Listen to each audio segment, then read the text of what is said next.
Bruce, you must have something really good too.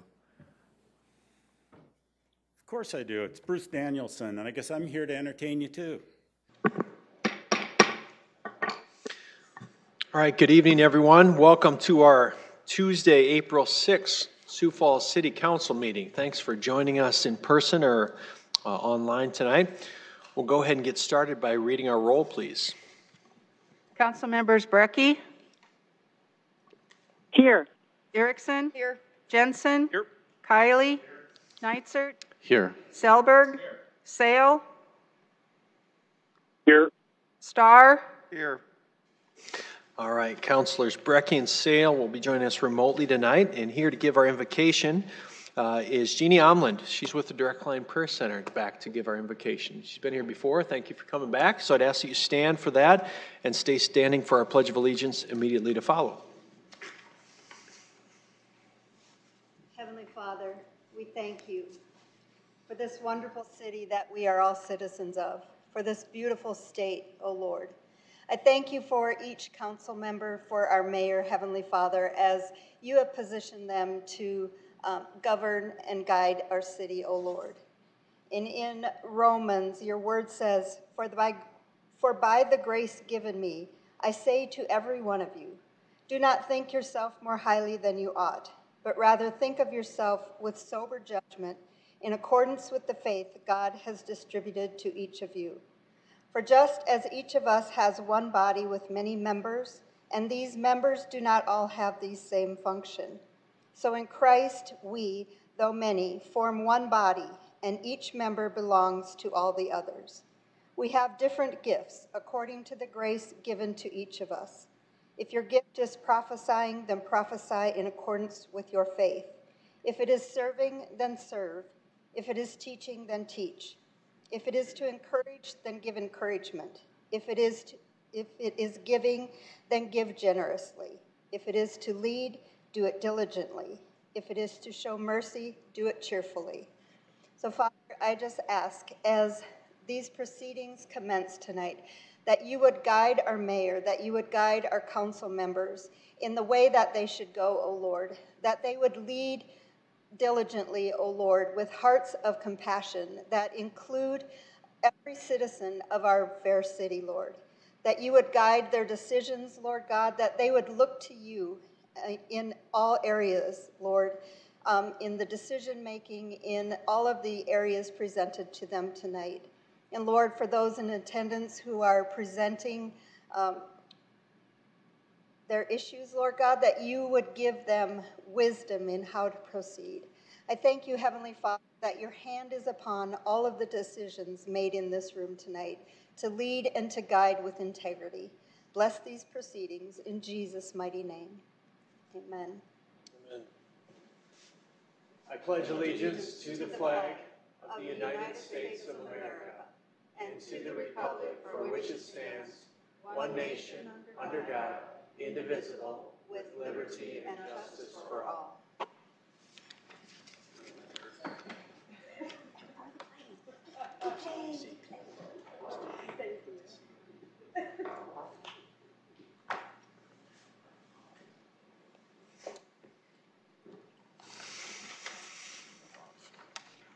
All right, thank you, Jeannie. We'll move on to item 4, which is our consent agenda, and look for any changes or a motion there.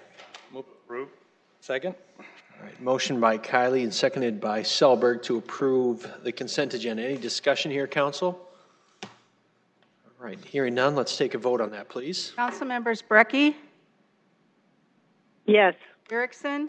Jensen? Yes. Kiley? Yeah. Neitzert? Yes. Selberg? Sale? Yes. Starr? Yes. All right, that passes 8-0. We're on to item 32 then, which is our regular agenda. Look for a motion there. Move to approve. Second, Neitzert. All right, motion by Kiley, seconded by Neitzert to approve the agenda. Looks like there might be an amendment we need to make. Councilor Kiley? Yes. Motion to amend the regular agenda by moving agenda item 68 to immediately following agenda item 53. I'll second that, Neitzert. All right, motion by Kiley and seconded by Neitzert on that amendment. Let's go ahead and take a vote on that change, please. Council members Brecky? Erickson? Yes. Jensen? Yes. Kylie? Yes. Neitzer? Yes. Selberg? Yes. Sale? Yes. Starr? Yes. Brecky is yes. Thank you. All right, that amendment passes 8-0. We're back to the main motion as amended. Any other changes here, council? All right, hearing none, let's take a vote on the main motion as amended then. Councilmember Brecky? Yes. Erickson? Yes. Jensen? Yes. Kylie? Neitzer? Yes. Selberg? Yes. Sale?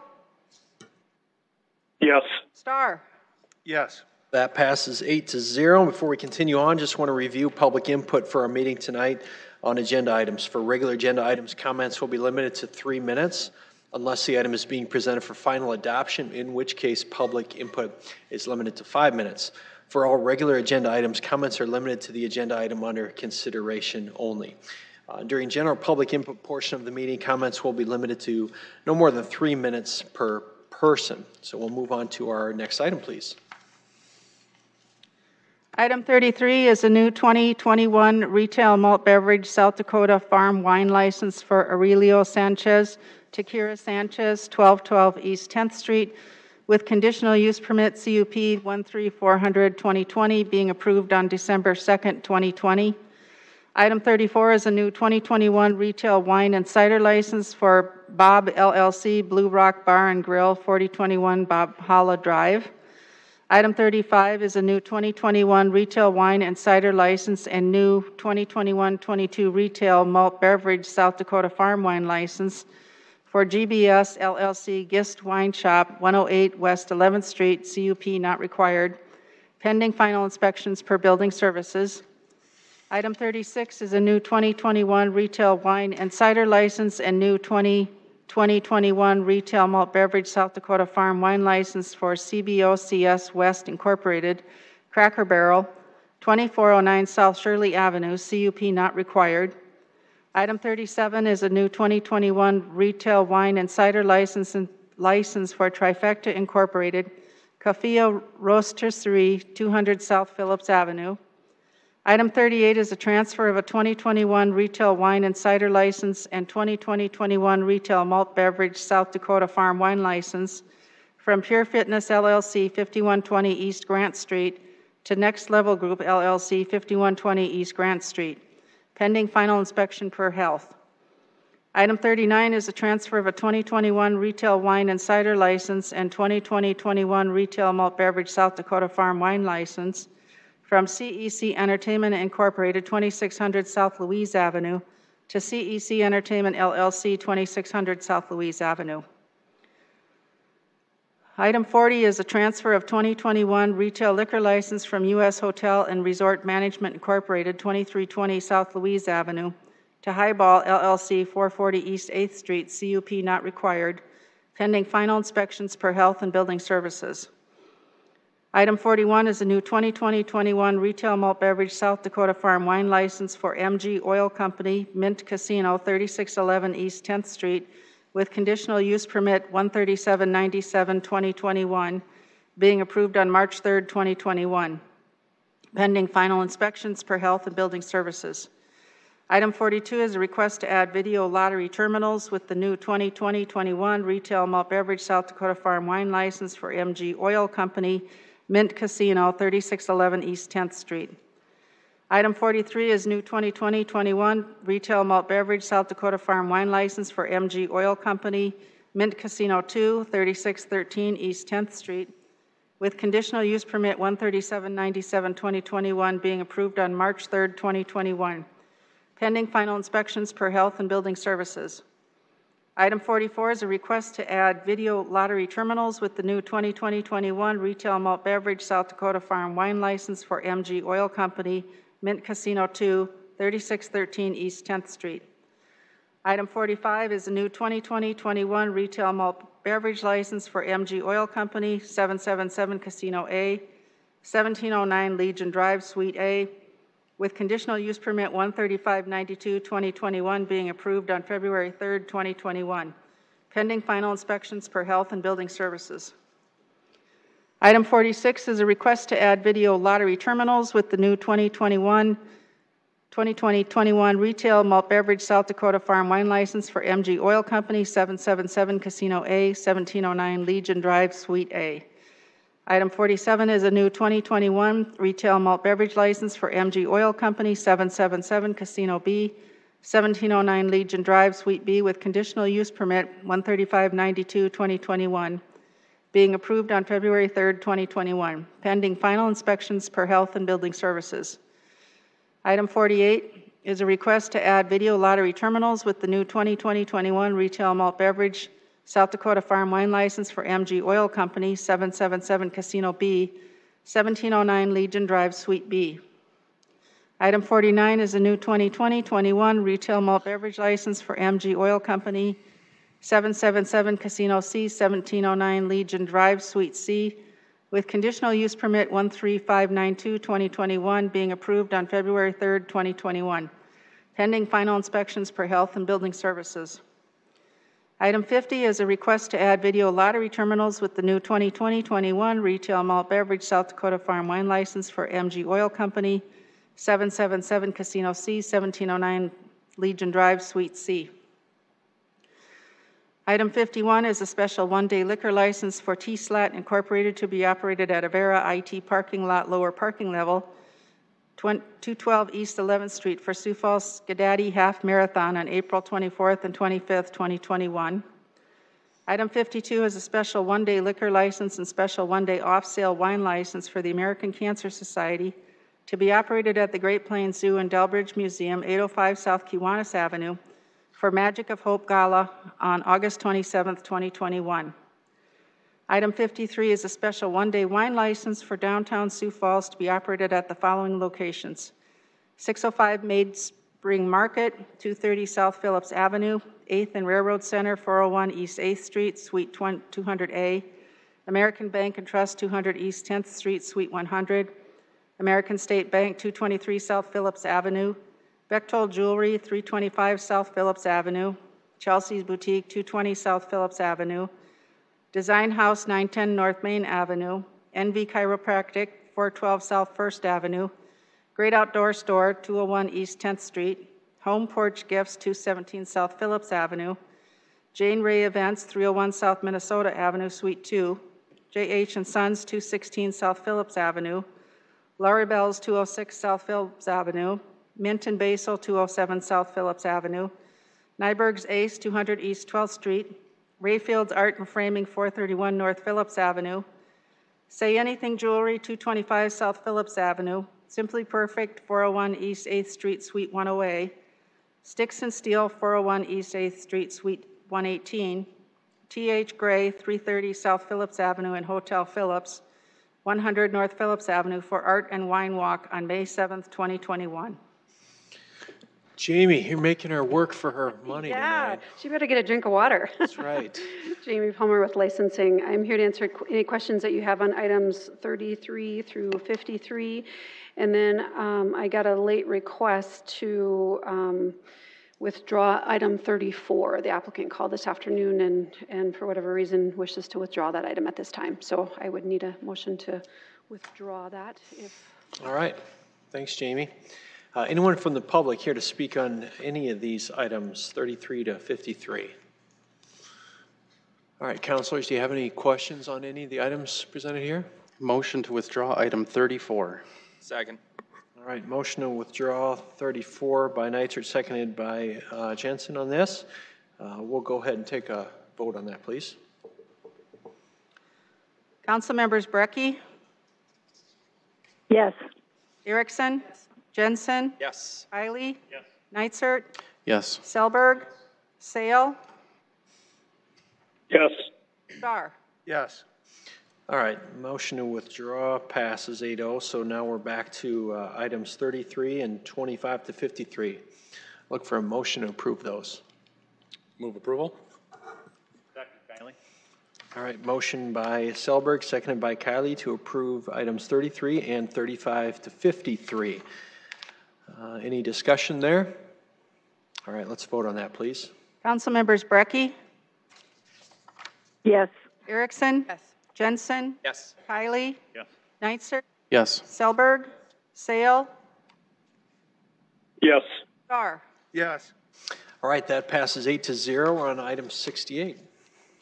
Motion to appoint Emily Newell as internal auditor. Sponsors, council members Kylie and Neitzer. Hi, Shauna. Hello. Good evening, Shauna Nelson, Internal Audit Manager. I'm excited to come before you tonight requesting your support to fill the internal audit position, Emily Newell. She rose to the top as a finalist for the hiring committee. The hiring committee consisted of a city councilor, an audit committee member, myself, and was facilitated by Human Resources. So a little bit about Emily. She completed her Bachelor's of Arts in Applied Music at the Wartburg College, and she has received her Master's in Public Administration at the University of Kansas. She joins our team with experience in financial analysis and planning, policy improvement, performance auditing, as well as business strategy development. Any questions? All right, thanks, Shauna. Anyone from the public here to speak on this item tonight?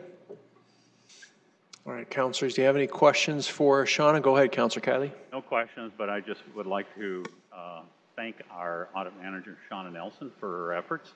This will be the first time in at least 3 or more years that we've been at full staff. And I want to give Shauna special credit for getting us to that point, as well as the other members of the selection team. And I welcome Emily to, hopefully, with your support, welcome Emily to the team, starting tomorrow. All right, thank you, Counselor. Other discussion on this item, Council? All right, I'd look for a motion to approve. Move to approve? Second. All right, Neitzer. motion by Kylie, seconded by Neitzer to approve. Any final discussion here? All right, we'll vote on it, please. Council members Brecky? Yes. Erickson? Yes. Jensen? Yes. Kylie? Yes. Neitzer? Yes. Selberg? Sale? Yes. Starr? Yes. All right, that item passes 8-0. Item 54. Item 54 is a second reading. An ordinance of the City of Sioux Falls, South Dakota declaring certain real property of the city surplus and approving offer to purchase. Sponsors, the mayor. Good evening, Mark. Good evening, Mayor and City Council. This is the second reading. It will allow us to fulfill a commitment we made with a property owner out near the Heart Hospital when we improved 69th Street. If you remember, we gave you some details at the first reading. We appraised their property and the city property at the same value. It's $3.25 a square foot. The city remnant from a purchase we needed to make so we could bring Beale Avenue in at the desired alignment. We have a remnant of 19,745 square feet. We needed 2 parcels of land from Doug Johnson that totaled 6,408 square feet. The difference in value will require, with your support tonight, Mr. Johnson to bring $44,174 to closing, and it will allow us to declare the city property surplus and also approve this real estate purchase. And with that, I'd ask for your support. All right, thank you, Mark. Anyone from the public who would like to speak on this item tonight? All right, counselors, do you have any questions for Mark here? All right, look for a motion. Move approval. Second, Jensen. All right, motion by Selberg, seconded by Jensen to approve this item. Any discussion here, council? All right, hearing none, let's take a vote, please. Council members Brecky? Yes. Erickson? Yes. Jensen? Yes. Kylie? Yes. Neitzer? Yes. Selberg? Sale? Yes. Starr? Yes. That passes 8-0. Item 55, please. Item 55 is a second reading, an ordinance of the City of Sioux Falls, South Dakota rezoning property located at 4301 West 12th Street from the I-2 Heavy Industrial District to the I-1 Light Industrial and CN Conservation Districts, number 13784, 2021, and amending the official zoning map of the City of Sioux Falls. The Planning Commission recommends approval 5-0. Private applicants, JSA, Chris Gibbon. Hi, Jason. Good evening, Mayor, City Council. Jason Bieber with Planning and Development Services. This is an application by Chris Gibbon. The owner is Crossroads LLC. It's located at the southeast corner of 29 and West 12th Street. This is the old Gage Brothers site. It's about 26.1 acres in size. And the purpose of this rezoning is the applicant is looking at starting to subdivide this and then redevelop it for retail and light warehousing uses. All right, thanks, Jason. Anyone from the public who would like to speak on this item? Council, you got any questions here for Jason? Councilor Neitzer, go ahead. So I originally had thought that it was probably going to be like commercial or something. Is the reason for the I-1, does that also allow like RE forms as well, so they have flexibility to go both ways? Yeah, great question, Councilmember. Yep. I-1 would allow the RE3 form, which would allow retail. When working with the applicant, they didn't really have that defined line on where maybe the light industrial was going to stop and the retail start. So this gives them that flexibility to kind of shift that line here and there. If they would come back with a building larger than 25,000 square feet, then we would have to rezone that into commercial. But it kind of gives them a little more flexibility there. So. Okay, great, thanks. Other questions, council, on this one? All right, look for a motion here. Move approval. Second, Jensen. All right, motion by Selberg, seconded by Jensen to approve this item. Any final discussion on this, council? All right, hearing none, let's take a vote, please. Council members Brecky? Yes. Jensen? Yes. Erickson? Yes. Kylie? Neitzer? Yes. Selberg? Yes. Sale? Yes. Star? Yes. All right, that passes 8-0. Next item is item 56. Item 56 is the second reading. An ordinance of the City of Sioux Falls, South Dakota, rezoning property located at 406 West 4th Street from the RT2 Townhome Residential Traditional District to the O Office District number 13816-2021, and amending the official zoning map of the City of Sioux Falls. The Planning Commission recommends approval, 5-0. Private applicants, Earhart, Griffin and Associates, Damian Griebel. Yeah, the applicant here is Damian Grable. The owner is 601 Realty LLC. This is at 406 West 4th Street on the northwest corner of 4th and Minnesota Avenue. It's about 0.11 acres. The purpose is the applicant is looking at rezoning that section for future expansion of the existing office building there. All right, thanks, Jason. Anyone from the public who would like to speak on this? Councilors, any questions for Jason on this one? All right, look for a motion. Move to approve. Second, Jensen. All right, motion by Kylie, seconded by Jensen to approve. Any final discussion on this, council? Hearing none, let's take a vote, please. Councilmember Brecky? Yes. Erickson? Jensen? Yes. Kylie? Neitzer? Yes. Selberg? Sale? Yes. Star? Yes. That passes 8-0. Item 57, please.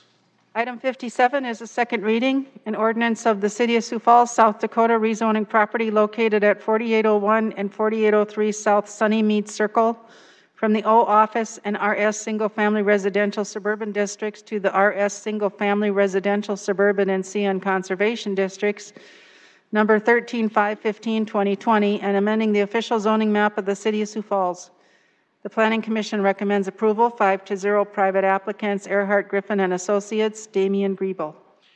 The applicant here is Damian Grable. The owner is Thomas Davis.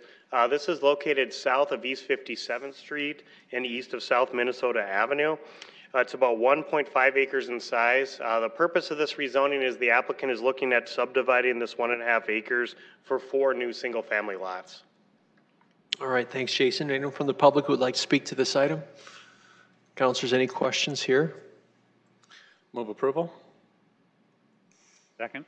All right, motion by Selberg, seconded by Kylie to approve this item. Any discussion? Hearing none, let's take a vote, please. Council members Brecky? Yes. Erickson? Yes. Jensen? Yes. Kylie? Neitzer? Yes. Selberg? Yes. Sale? Yes. Star? Yes. All right, that passes 8-0. Item 58. Item 58 is the second reading, an ordinance of the City of Sioux Falls, South Dakota, rezoning property located north of West 41st Street and west of South Ellis Road from the LW Live Work District to the C3 Commercial Community District, number 13822-2021, and amending the official zoning map of the City of Sioux Falls.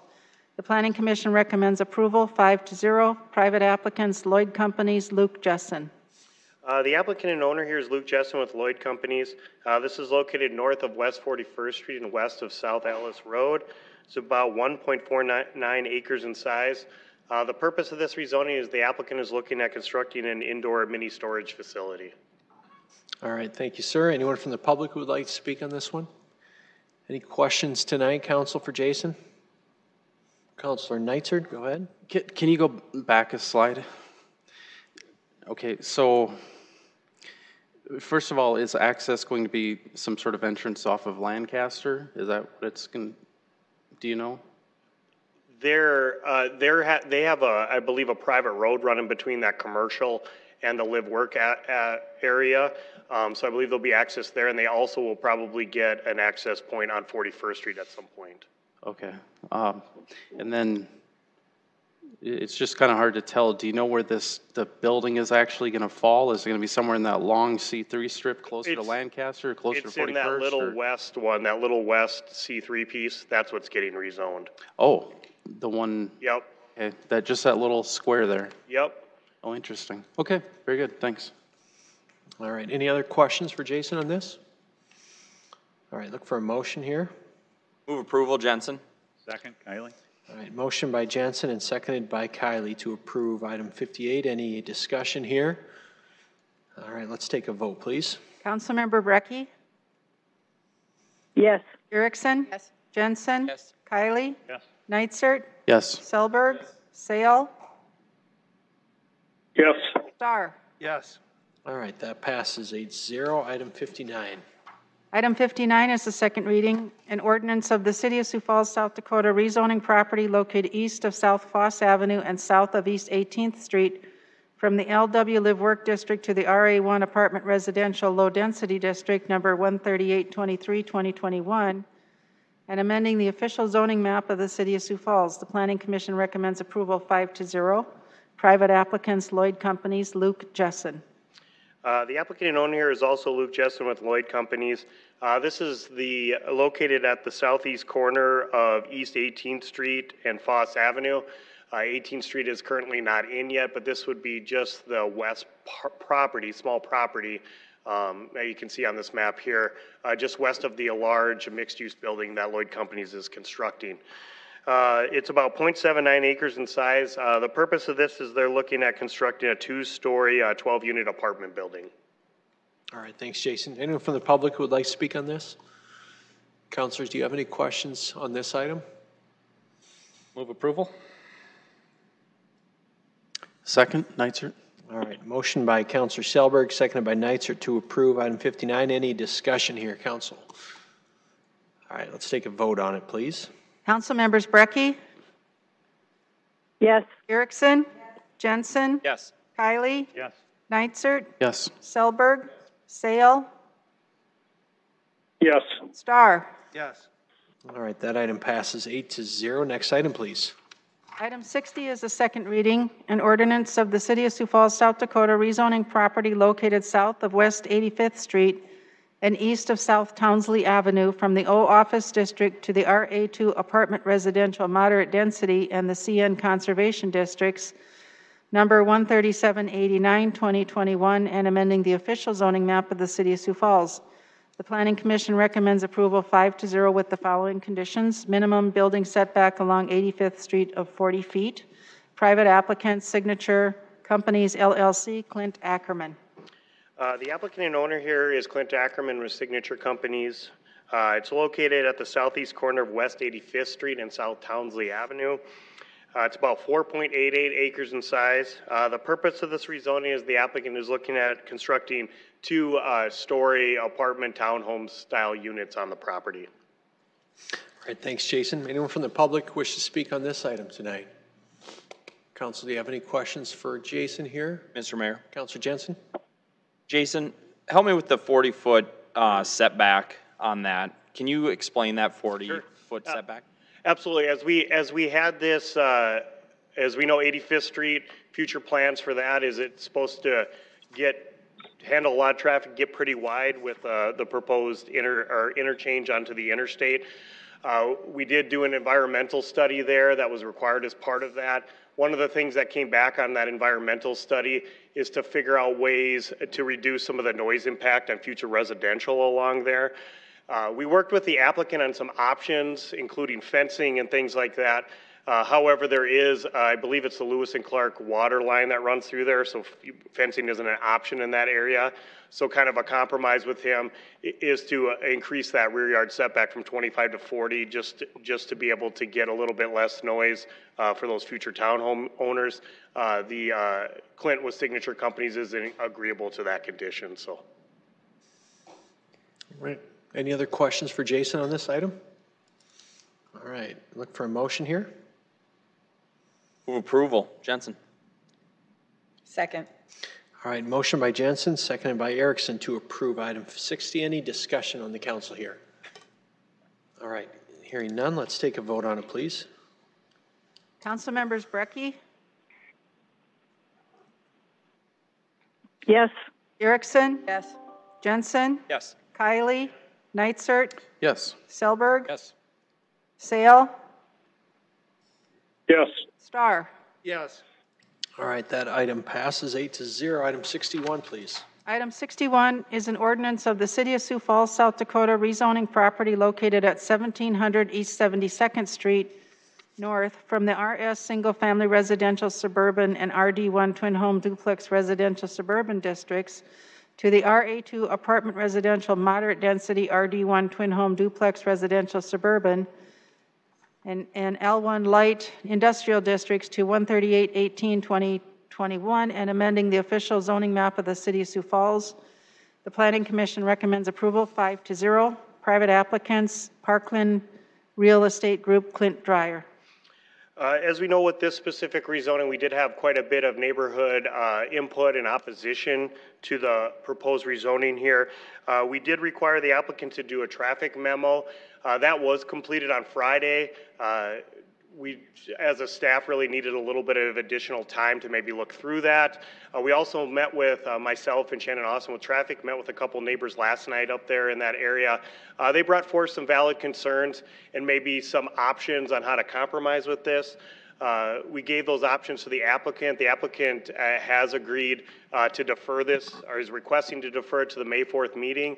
We're gonna, in the next couple of weeks, hopefully city staff, along with the applicant, are gonna go up here and meet with the neighbors again and hopefully come to a compromise that will benefit kind of everybody in that existing neighborhood, so. All right, thanks, Jason. Is there anyone from the public then who would like to speak on this item tonight? All right, councilors, do you have any questions for Jason? Mr. Mayor? Plan here? Go ahead, Councilor Starr. Yes, thank you. Jason, here's my concern. I like that the developer's meeting with the neighborhood, but they didn't before. And my concern is this should probably go back to the Planning Commission until it's completed, especially when only 5 members of the Planning Commission had a chance to look at it. And if we're going to change the deal, it should go back through the process. I know that part of what we're trying to do is keep it on pace so that it doesn't fall behind and they get the approvals and it can change. But if we're changing these things on the fly, we're really going against what it means to go through the Planning Commission, what it means to go through the process. And I, like I said, I totally appreciate what the applicant's trying to do. But in the big picture, why shouldn't we send this back to the Planning Commission? The applicant did hold a neighborhood meeting prior to the Planning Commission. Unfortunately, a lot of the 300-foot notification area, those are vacant properties, so a lot of the neighbors that are more vocal at this point weren't probably notified of that. Since that time, he has talked with them and went up there a couple different times. So Clint has done a very good job, and the neighbors were very respectful of him talking to them, and that's been a good relationship. Totally get your point with that. Really, the main changes with this and what we've heard with the neighbors, really the only issues that we've heard from them is more of the apartment zoning, that RA2 zoning in the middle. Hasn't been the industrial creeping up there, and it hasn't been the transition on the north side. So really what we're trying to work on is that RA2 portion, not necessarily not do multifamily, but maybe take down the density. So in my opinion, the majority of this, and that was considered at the Planning Commission, the majority of this was already considered by the Planning Commission. And we're not completely changing it, just maybe tweaking some of the layouts and some of the density requirements, so. Thank you. All right. Any other questions for Jason here on this item? All right, and then I look for a motion to defer item 61 to the meeting of Tuesday, May 4. So moved, Jensen. Second, Kylie. All right, motion by Jensen, seconded by Kylie to defer it as such. Any discussion here, council, on that? All right, Mr. Mayor. Go ahead, Councilor Starr.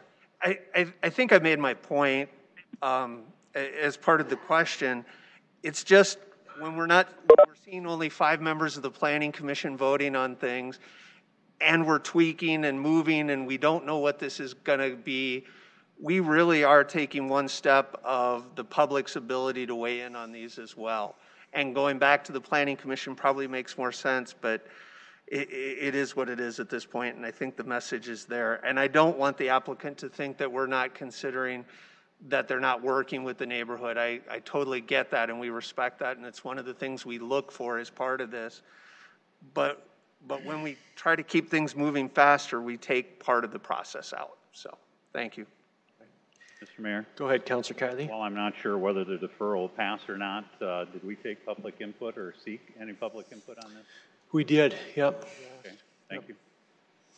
All right, any other comments from the council before we vote here? All right, let's take a vote on this motion to defer to Tuesday, May 4 then. Councilmember Brecky? Yes. Erickson? Yes. Jensen? Yes. Kylie? Yes. Neitzert? Yes. Stelberg? Sale? Yes. Starr? No. All right, that item passes 7-1. Item 62, please.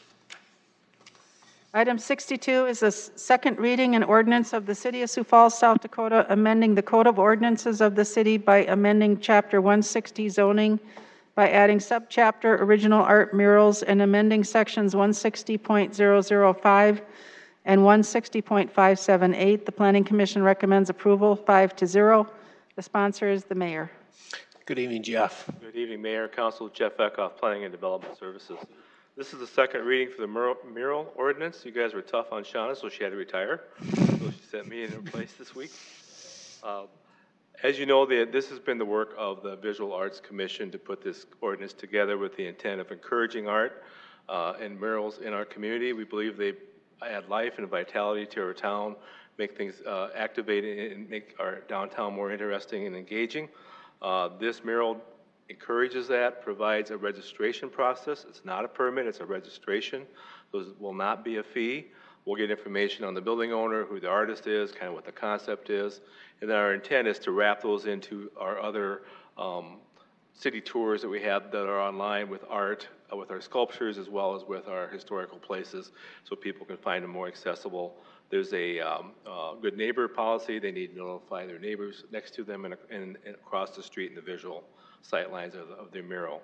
I'd like to recognize James Zychek, who is the current chair of the VAC, who's sitting back here. If you have any questions of him, but I'd like to recognize him and his committee for the work they've done on this mural ordinance and ask for your support. Thank you. Excellent. All right. Thank you, Jeff. Anyone from the public here to speak on this item tonight?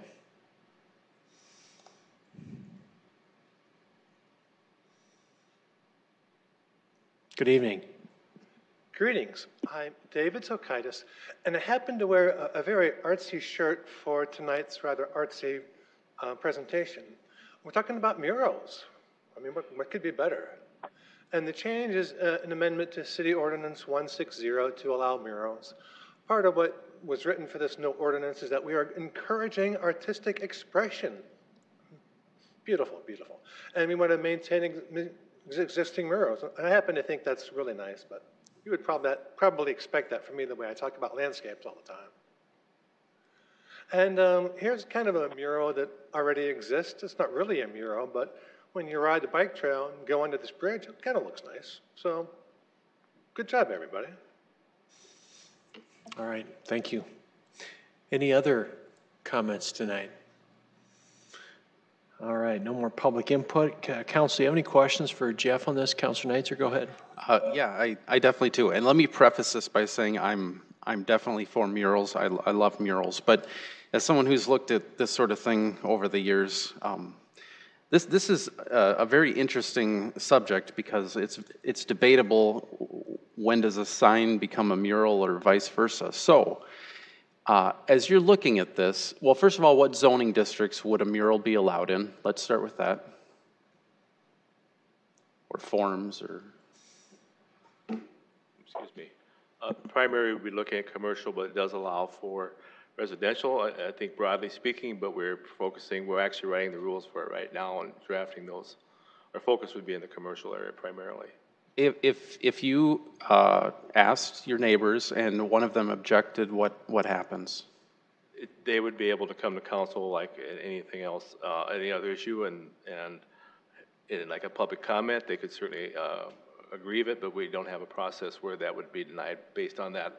The final decision, so the process would be the application would come in, the Visual Arts Commission would review it for artistic quality and appropriateness and that type of thing. They would recommend approval, and then I would sign off on the approval or not. Okay. As many real-world examples, for example, we had a baby store who had pictures of paintings of babies and diapers or whatever on the wall of their business. And that was, at the time, signage. So does it become a mural now? There are provisions within the ordinance about the definition of that. So as long as there's no wording in there, nothing that advertises the store, in today's mural, and it doesn't have electronics to it, it doesn't protrude beyond the planes of the dimensions of the building, those types of things, it would be considered a mural. Okay, and the last one, and I'm many times zoning people don't like hypotheticals, but I'm going to throw it out anyway. A blank wall on a McDonald's, they paint a golden arches. There's no words, but it's a trademarked, and everybody knows what the big M is. Sign or mural? Well, now that's an interesting question.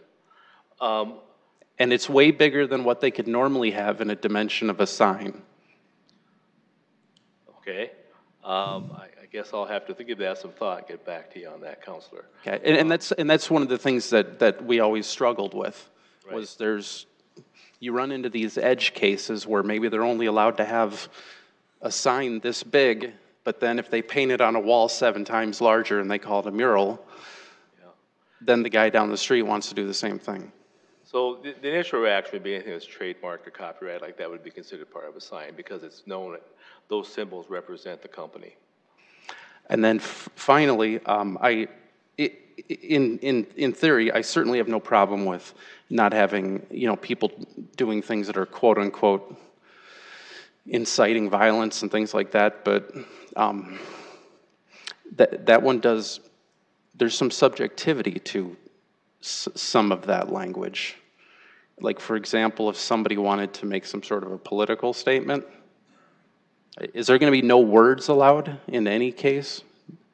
So the ordinance reads to preserve public. There's a clause about appropriateness for the community, and it reads preserve public order and protect human dignity. A mural artwork may not include displays that incite violence or prejudicial actions against groups or individuals on the basis of their membership in the group, or which disparage or intimidate a group of individuals on the basis of their membership in the group.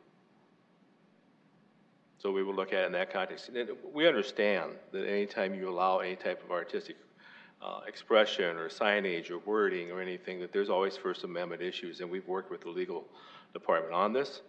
We did feel we had to take some stand on appropriateness for the community. Obviously, we can still end up in court. I don't think we can ever prevent that totally, but our intent is to adhere to that as our broad guideline of how we determine whether we think it's appropriate and how we deny it or not. Okay, and just to conclude, this was not to grill you, but it's an incredibly difficult issue, which is why it's always been a struggle to try to figure out how do you do this, and it's for some of the things that I brought up. So I wouldn't be surprised if we don't kind of live it and have to maybe revisit if we have to make any minor tweaks. But I applaud you for the group for trying to take a stab at it, because murals are great and they are in other communities, and it'll be great to see, but it's complicated. We're in the spring, I'd make this analogy, we'd rather stand at the plate and take a swing than take an intentional walk and sit on the bench. Sounds good. Thank you. All right, thanks, Counselor. Other questions tonight for Jeff? All right, look for a motion then. Approve. Second, Jensen. All right, motion by Brecky. Motion by Kylie, seconded by Jensen to approve that item. Any discussion amongst the council? All right, hearing none, let's take a vote, please. Council members Brecky? Yes. Erickson? Yes. Jensen? Yes. Kylie? Yes. Neitzert? Yes. Selberg? Yes. Sale? Yes. Star? Yes. All right, that passes 8-0. Item 63. Item 63 is a first reading, an ordinance of the City of Sioux Falls, South Dakota, shortening the time periods for district and commission action pursuant to Section 6.02C, subsection 6 of the City Charter. Recommendation to set a date of second reading for Tuesday, April 13th, 2021. Sponsors, Council Members Neitzert and Selberg. Good evening, Tom. Good evening, Mayor and City Council members. This ordinance is necessary in large part, primarily because we don't have census figures.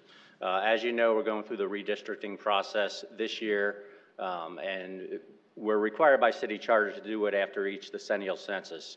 And as is affecting all communities and all organizations, jurisdictions that have to redistrict or redraw boundary lines, census data is not yet available. We anticipated originally having it this April. So what I have before you on the slide right now is just what our original timeline looked like on the assumption that we would have had the census data on time. The key things to look at up there really are that July 13th date and the June 13th date, and then the May 14th date in that order. So July 13th, per our city charter, the commission, district and commission, is supposed to have their plan to the city council 9 months prior to the next general city election, which is in April. That would have put us at July 13th. Of course, we don't have the census data, but with that July 13th date, there were two additional timelines that had to be met. First was 30 days prior, the plan had to be made available to the public. That would be that June 13th. That 30 days would include a hearing followed by a comment period. And then May 14th, 30 days would be, or correction, May 14th is when the plan would be made available to the public, and then the comment period would start, followed by June 13th, where you basically had that 30 days elapse and then another 30 days prior to submission of a plan. The bottom line is about 60 days between the time the plan is basically decided upon by the commission and a public hearing and the time it gets submitted to the city council. Again, this was contingent upon the notion that we'd had the census figures in April or May. We don't. As a matter of fact, that date has changed throughout the course of this past 5 or 6 months. So I'll talk to you about what the proposed change is. But I do want to begin, before I go to the next slide, by stating this was presented to the district and commission at their meeting in early February. When we presented it, that being myself and Jeff Schmidt from Planning and Development Services, who does a lot of the numbers here for us, when we presented that plan, the statement by the Census Bureau was that figures would be available by the end of July of this year. So we essentially presented almost the same plan that you're going to see on the next slide, but I did make some modifications. So I'll go to that. They said, again, prior to our last meeting, that census figures would be available by the end of July. About 2 days after their meeting on February 8th, the Census Bureau released another news release saying that their figures would not be available until at least September 30th of this year. So that put sort of a wrinkle in the timeline. But at that meeting on February 8th to the district and commission, they did decide on sort of a plan that would provide some buffer. And so they landed at the December 7th date. It really is 4 months prior to the next election, which would essentially be December 13th, but December 7th is a council meeting date. And they worked backward from there. So what was originally presented to the district and commission was approximately December 7th, approximately November 7th, and approximately October 13th.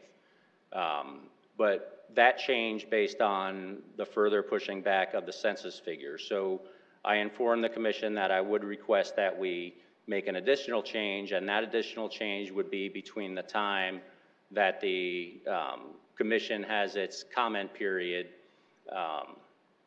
and the time that it submits the plan to the city council. So what you see here now is a new timeline, and in the ordinance it states that the plan will be submitted to the city council not less than 4 months prior to the next general election. So again, that would be mid-December.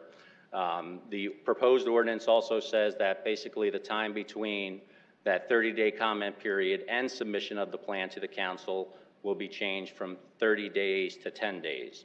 That 10 days essentially buys us an extra 20 days in the process. There really is not a huge need for that 30-day period because it doesn't require any public comment.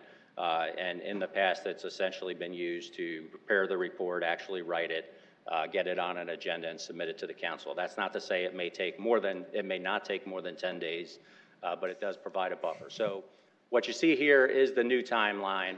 Again, what's changed in this proposed ordinance is the amount of time that they have to submit it to the council. That goes from 9 months, i.e. July, to 4 months, now December.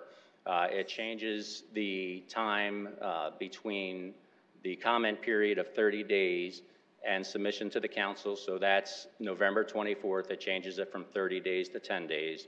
And I do want to just underscore again the fact that the public comment period that's already in charter has not changed. The public will be provided 30 days from the date of the public hearing and beyond to provide comments. And then other things that you see up there, of course, is the date that the census data will presumably be available. If it's not, I suspect I'll probably be coming in front of you again, probably in early October if it's not. The last thing that I have up there is just more as a reminder and to underscore one final point of December 28th. So the council doesn't necessarily approve the district and commission's recommendation, but the council does have the ability to disapprove it within 21 days of the submission, and that would put us at December 28th. So the going in assumption or the hope is that it would be approved because they'll put a lot of work into it.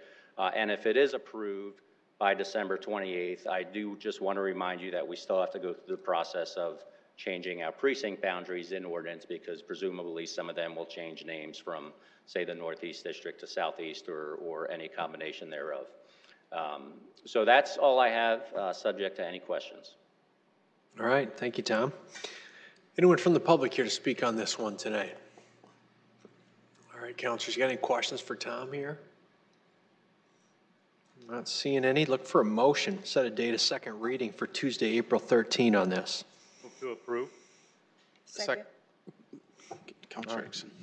Motion by Kylie, seconded by Councilor Erickson on that. Any discussion on this item, council? All right, hearing none, let's take a vote, please.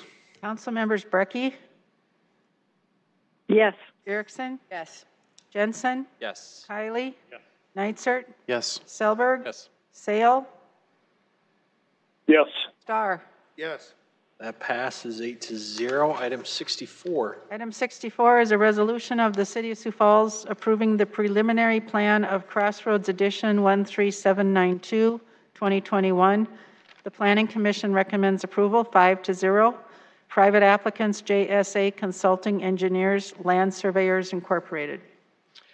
Yeah, this is an application by Chris Gibbon, the owner's Crossroads LLC. This is a preliminary subdivision plan that goes along with our rezoning that we heard earlier for the southeast corner of West 12th Street and I-29.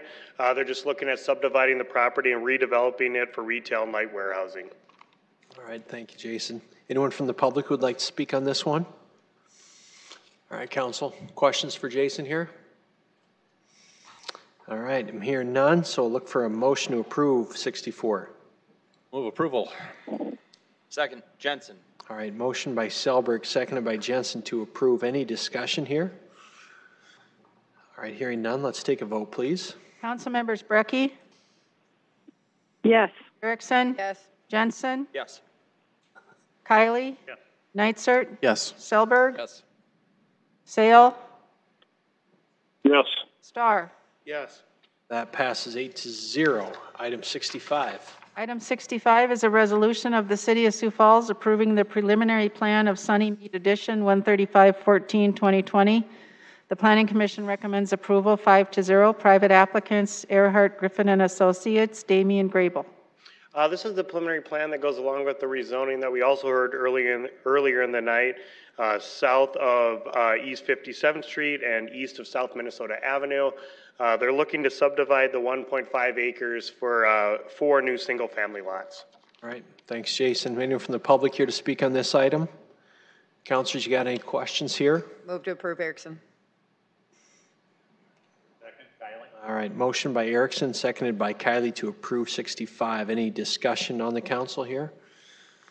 All right, let's take a vote, please. Council members Brecky, Yes. Erickson, Yes. Jensen, Yes. Kylie, Yes. Neitzer, Yes. Selberg, Yes. Sale, Yes. Starr. Yes. That passes 8-0. Item 66. Item 66 is a resolution authorizing the mayor to sign federal and bridge improvement grant application resolution for the reconstruction of the West 49th Street Bridge over the Big Sioux River. Sponsors the mayor. Evening. Good evening, Mayor and Council. Wes Phillips, Engineering Division of Public Works. Here on item 66, a resolution authorizing the mayor to sign a grant application for bridge reconstruction funding. Just a quick history of our bridges and this opportunity. The city has 50 structures in the NBIS inspection program, which consists of bridges and box culverts more than 20 feet long used for vehicular traffic. Typical inspection period is 2 to 4 years. However, there are more periodic inspections as bridges get into poor condition. And the purpose of this program is to ensure the safety of the traveling public. These projects are the current bridge improvement grant awards that we've received. The first 4 listed are scheduled for construction this summer, and the last one, the Benson Road Bridge, is currently scheduled for construction in 2022. The opportunity we have here was brought forth by the South Dakota DOT, received $21 million from the federal government for the replacement or rehabilitation of bridges that are in poor condition. If we were to receive an award, the share would be 82% federal aid, 18% approximately local match. And this resolution authorizes the mayor to sign the application for the 49th Street Bridge. And here's a picture of the 49th Street Bridge west of Kiwanis Avenue over the Big Sioux River. The bridge is safe to drive over, but is a poor condition rating and has been identified as a candidate for replacement in the next 3 to 7 years. And based on a preliminary cost estimate for replacement, the bridge is approximately $9.8 million to replace, of which we would pay just under $1.8 million if we were successful in the grant award.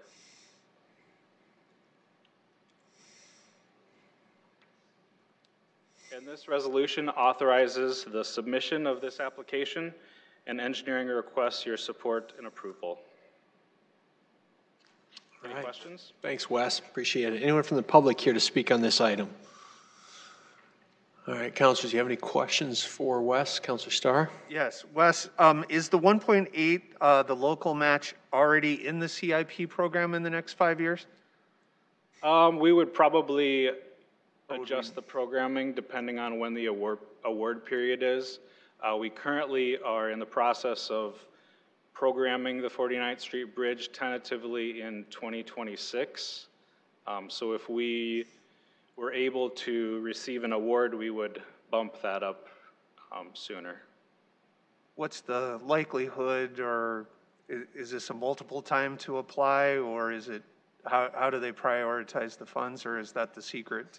We've applied once before. There is a methodology that they follow based on like travel, traffic, detour length while it's closed, if it's posted for load restrictions. And it doesn't score at the top of the list, but it may make the cutoff depending on who else applies. Thank you. Other questions for Wes tonight? All right, look for a motion on this item. Move approval. Second, Jensen. All right, motion by Selberg, seconded by Jensen to approve item 66 here. Is there discussion on the council here? All right, hearing none, let's take a vote, please. Councilmember Brecky? Yes. Erickson? Yes. Jensen? Yes. Kylie? Yes. Neitzert? Yes. Selberg? Yes. Sale? Yes. Star? Yes. That passes 8-0. Item 67. 67 is a notice of transfer of appropriations on the memorandum dated March 29th, 2021. All right, councilors, any new business to introduce tonight? All right, hearing none there, we're on to general public input portion of our agenda for the evening. As a reminder, input during this portion will last no more than 3 minutes per person. And during general public input, the public is welcome to speak on any topic that we did not discuss earlier in our agenda. So at this time, I'd like to invite anyone forward for general public input. All right, I'm not seeing any. Come on up, Mike.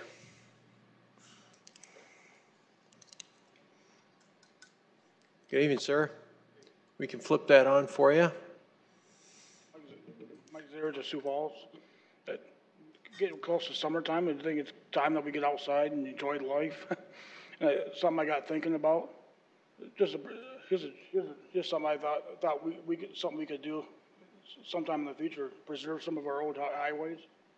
It's just a photo I found online, you know, of the old highway map that used to come through Sioux Falls. What I find interesting about this is part of Highway 16, U.S. Highway 16 is actually still noticeable if you ever got out and went out and walking and found it. Right on the corner of Cleveland, where Cleveland and 10th Street come together. It'd be a nice idea to kind of preserve that little section of road and put a little historical sign there. And then this is what it looks like now. I mean, what if you ever have the time to walk down that road, you can actually see the actual curbs that once was there back in the 50s and 60s. That'd be interesting to kind of make people know about that, you know, history. And then Highway 77, that's another interesting remains of the old U.S. highway. Once it used to connect Del Rapids to Sioux City. That'd be interesting if we can somehow incorporate that into our public park system. And, you know, with a monument up on top of the hill, we can incorporate that into the system. That's kind of an interesting little thought process. And how many of you know, if you go back to the old Highway 38, how many of you remember that coming up, connecting through Burnside? Kind of, not too many people realize that at one time.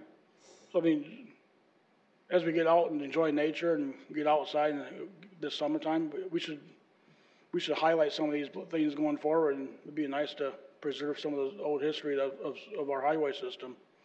You know, our highways connect communities, and from farmers to towns, and just be a nice gesture to kind of preserve some of these old time capsules. So I thought that was just a nice friendly gesture, something to do for the summertime. So just that. Thanks. All right, thank you, Mike.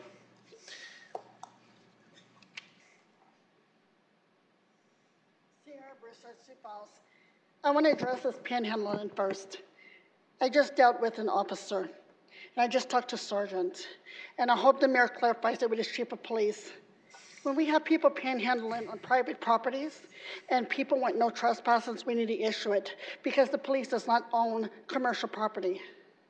So that needs to be addressed. The chief of police is not getting it. So I'm going to have the news media back on this corner, and I'm going to bash the police. We need a mayor for next mayor selection to have the backbone to take out this chief of police, and we need to vote for our own chief of police like we do for the sheriff department. And it's not going to happen in my neighborhood. A police officer is not going to be smart mouth. He's going to do his job, and we're going to make arrests in this neighborhood. This is what I was elected to do, and this is what we're going to do. They put me to jail, I'll be out in 2 minutes, and charges will be dismissed.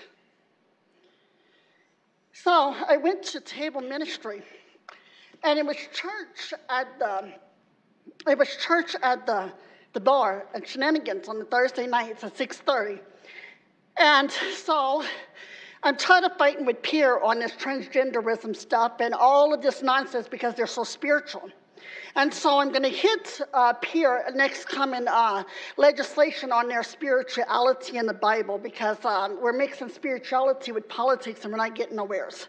And so Pastor Erica said, and this was a good idea, was in the Bible, and so I'm going to reverse it. So in the Bible, it says that Jesus washed the apostles' feet and the enemies' feet, right? So I'm going to reverse it and say that only don't wash the enemy's feet or enemy's feet or wash people's feet one day out of the year before Easter on Maud Thursday or Maud Monday or whatever it is, that we need a bucket, and I'm going to go to legislators and I'm going to have them each a bucket because, you know, transgenderism's their enemy, and I want all of the legislators to wash the transgender feet and the LGBT people's feet in Pierre, and we will wash their feet because that's what Jesus said. And so I think I'm going to get the message across clear and pure for next legislation season here. I want to address that we're going to do some changes in Pierre next year on changing the sex crime laws. We had a pimp that walked out the court system with suspended sentence, and so I'm working with legislation to take out some stuff in the pimping law. That's going to be in next legislation session here. I want to remind everybody that Pettigrew is looking good. It's going to stay cleaned up here. We do have issues with some police officers that just don't want to do their job and don't want to cite tickets and don't want to do nothing when people want to address this panhandling. But it's going to happen, and we're going to get the police on track, or they can go look for another job, and that's what's going to happen. All right, thank you. Anyone else for general public input tonight? All right, not seeing any. Look for a motion to adjourn us. So move, Jensen. Second. All right, motion by Jensen, seconded by Erickson. We'll take a roll call vote on the motion to adjourn. Councilmembers Brecky? Yes. Erickson? Jensen? Yes. Kylie? Yes. Neitzer? Yes. Selberg? Yes. Sale? Yes. Star? All right, we're adjourned 8-0. Have a good night, everyone.